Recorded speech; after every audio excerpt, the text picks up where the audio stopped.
Baik, Assalamualaikum warahmatullahi wabarakatuh ya. Eh, Berjumpa dengan saya kembali ya, dengan Pak Setiwandi Nugroho. Kali ini saya akan membahas mengenai kopi Arabica ya, yang mana kopi ini punya ciri-ciri yang sangat spesial ya, cara-cara yang karakteristik yang sangat khusus ya. Jadi kita akan membahas mengenai Arabica. Di pertemuan yang sebelumnya saya sempat membahas bahwa kopi yang paling sering dibudidayakan oleh masyarakat Indonesia memang hanya tiga, tetapi memang apa hanya tiga sebenarnya tidak, tetapi karena dinilai nilai ekonomisnya di Indonesia yang cocok adalah tiga, maka masyarakat atau petani Indonesia lebih cocok menggunakan tiga kopi jenis ini, yaitu ada kopi Arabica, kopi Robusta, dan Liberica. Sekarang saya akan membahas mengenai kopi Arabica. Nah, apa itu kopi Arabica ya? Di pertemuan sebelumnya saya sempat membahas untuk membedakan mana itu kopi Arabica, mana itu kopi Robusta, dan mana itu kopi Liberica. Cara yang paling mudah adalah melihat kondisi tempatnya. Cara simpelnya seperti itu, tetapi memang tidak hanya sebatas sampai di situ. Jadi kalau misalkan kita berada di suatu kawasan atau tempat untuk menentukan, oh ini jenis kopi apa, atau kopikah Arabica, Liberica, maka kita lihat kalau kita berada di ketinggian sekitar antara range 800, 1000 atau lebih dari 1000 di atas permukaan laut, maka sudah dipastikan kopi ini adalah memang kopi Arabica. Kenapa demikian? Karena hanya kopi Arabica yang mampu dan bisa tumbuh di ketinggian tersebut. Nah, tetapi kalau kita berada di kondisi yang istilahnya kondisi yang rendah, maka sudah bisa dipastikan maka kopi itu adalah kopi Robusta. Tetapi kalau kita berada di kawasan rawa, maka kemungkinan besar kita bisa prediksi maka kopi itu adalah kopi jenis Liberica. Baik, secara produksi memang kopi Arabica tidak sebanyak kopi Robusta. Ya, karena kenapa? Kopi Arabica memang punya karakter yang boleh dibilang mudah terserang oleh hama ya, karat daun. Tetapi kalau kopi Robusta itu sedikit ya, memang tidak sebanyak di Arabica. Arabica ini memang sangat rentan sekali dengan hama dan penyakit. Kemudian dari jenis harga memang kopi Arabica ini lebih mahal ketimbang Robusta, tetapi memang produksinya tidak sebanyak kopi Robusta. Kita bahas satu persatu dulu ya. Nah, peta ini memang sebenarnya lebih spesifik ke jenis yang Arabica. Di pertemuan sebelumnya sudah sempat membahas bagaimana asal usul Arabica itu berada. Sebenarnya memang dari Ethiopia, tetapi memang pusat persebarannya atau pusat domestikasinya tidak hanya di Ethiopia, maka dikenal dengan istilah kopi Arabica, Arabik dari Arab ya. Jadi seperti ini. Karakternya bagaimana ya? Karakteristik kopi Arabica yang pertama, tanamannya terlihat dari pohonnya ya, kemudian tidak begitu tinggi ya, atau sekitar 2-3 meter ya. Tapi kalau memang dibiarkan bisa tumbuh juga lebih dari 2-3 meter juga bisa. Kemudian yang berikutnya, pohon ini batangnya tegak dan membulat, kemudian cukup banyak tumbuh batang dan pohon utama. Kemudian kalau melihat karakter yang berikutnya, apakah ini jenis kopi Robusta ataukah Arabica atau Liberica, dari daunnya. Bagaimana daunnya? Jadi daun kopi itu yang pertama Arabica ya, memiliki warna yang hijaunya lebih mengkilat. Nah, ini salah satu penciri Arabica yang tidak dimiliki oleh Robusta. Jadi daun Robusta tidak semengkilat daun Arabica. Jadi kalau saudara melihat, oh ini daunnya lebih mengkilat. Walaupun yang pertama tadi adalah melihatnya dari ketinggian, yang kedua adalah dari ciri daunnya. Ya, jadi daunnya adalah mengkilat. Yang berikutnya mengkilat karena apa? Karena memang ada lapisan lilinnya. Ya, lapisan lilin itu memang ada di atas daun yang menyebabkan warna daun pada jenis Arabica ini memang berwarna mengkilat, licin ya. Kemudian semakin tua daun kopi, warnanya akan berubah lebih gelap ya. Yang berikutnya bentuknya adalah bentuk lonjong, kemudian memanjang dengan ujung daunnya lebih runcing. Ya, memang kalau ini susah dibedakan dengan kopi Robusta karena hampir mirip. Kemudian di bagian pangkal daun tampak tumpul dengan tangkai yang pendek, kemudian daun ini memiliki tulang daun yang menyirip. Nah, tetapi dari karakter ini yang paling bisa dibedakan hanya mengkilapnya, yang punya ciri khusus dari daun Arabica, yang tidak dimiliki oleh tanaman kopi yang lainnya. Berikutnya mengenai akar kopi. Nah, bagaimana akar kopi Robusta Arabica ini ya? Jadi akar kopi Arabica ini yang pertama memang jenisnya akar tunjang dari dalam ya. Oke, akar tunjang. Jadi sistem perakaran itu ada dua, akar tunjang, akar serabut ya. Jadi akar tunjang itu dia memiliki akar utama, kemudian diikuti oleh akar-akar yang berikutnya. Kalau akar serabut bagaimana? Kalau akar serabut itu memang hampir sama akar-akarnya. Jadi tidak ada akar utamanya. Ini yang membedakan. Kemudian berikutnya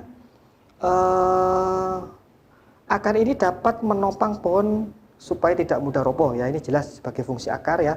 Kemudian jenis akar tersebut mampu bertahan pada kondisi kering. Kemudian ciri yang berikutnya dari akar kopi Arabica, pertumbuhan akar tunjang ya. Ada tunjang, ada tunggang ya. Ingat jangan sampai salah ya. Kalau tunjang ini memang sistemnya ini ya. Kalau tunggang itu yang pada tanaman bakau.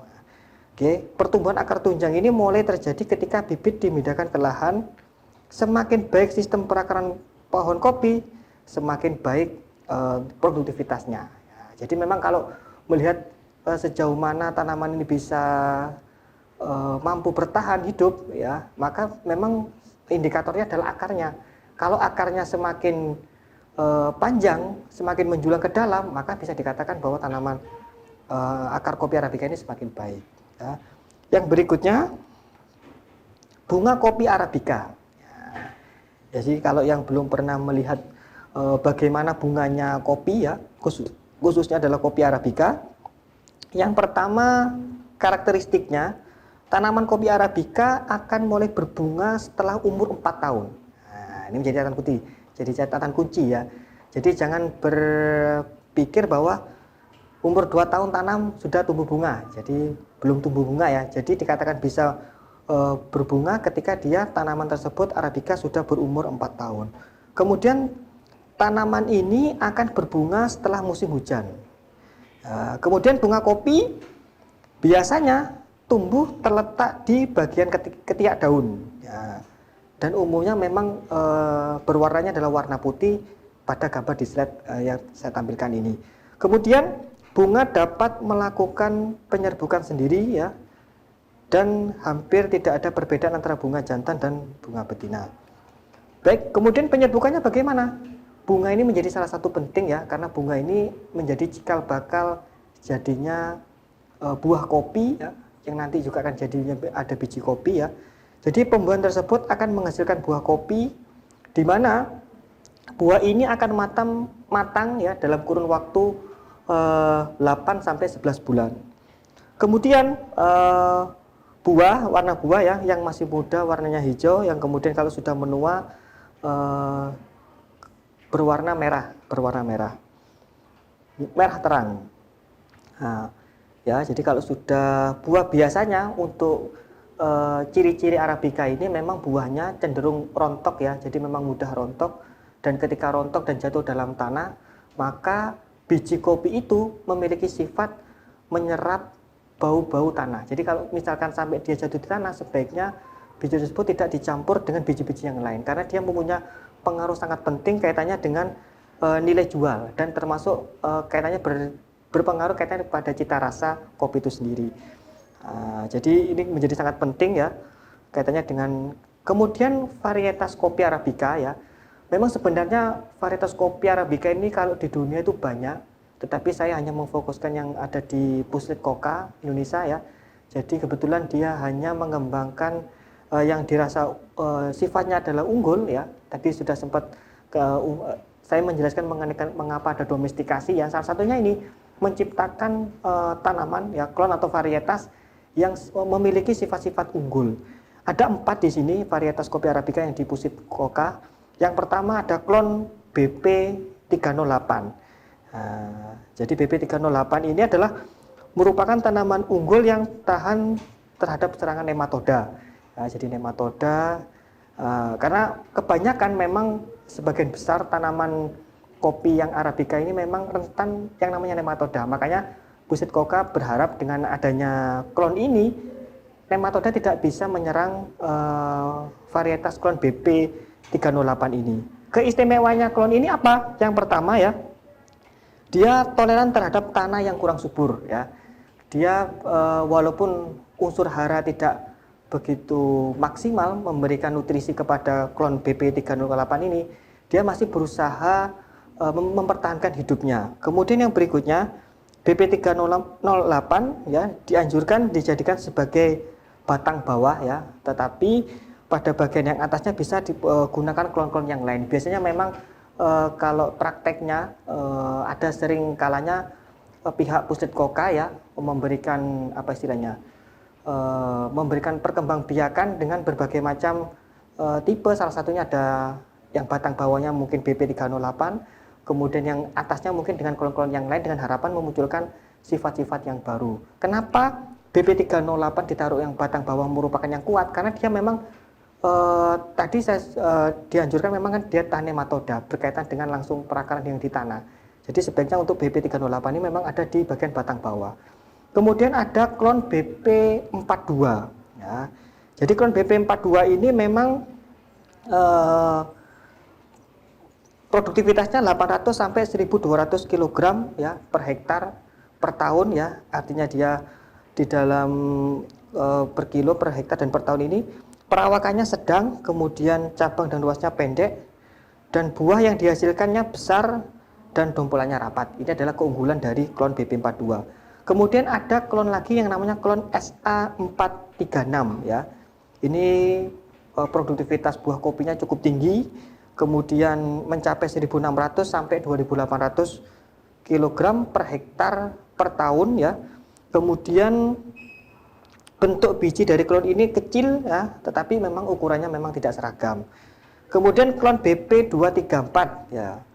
Produktivitasnya 800 sampai 1.200 kg per hektar per tahun. Kemudian perawakannya memang lebih ramping ya, dengan percabangannya yang panjang dan lentur. Kemudian butiran buahnya agak kecil dan ukurannya yang tidak seragam. Saya tunjukkan bagaimana klon-klon itu digambar ya. Ya, ini ada klon BP308. Kemudian di sampingnya juga kebetulan ditanam juga klon BP42 ya. Kemudian ini adalah 308. Nah, jadi gambarnya adalah seperti ini. Nah, ini kebetulan ini saya ada di daerah Bondowoso ya. Kebetulan masih dalam lingkup, biasanya memang kalau Arabica di pergunungan ya. Kebetulan ini pegunungan yang ada di Andong Sari, Bondowoso ya, dengan ketinggian di atas 800 di atas permukaan laut ya. Baik, mungkin itu yang bisa saya sampaikan kaitannya dengan kopi Arabica ya.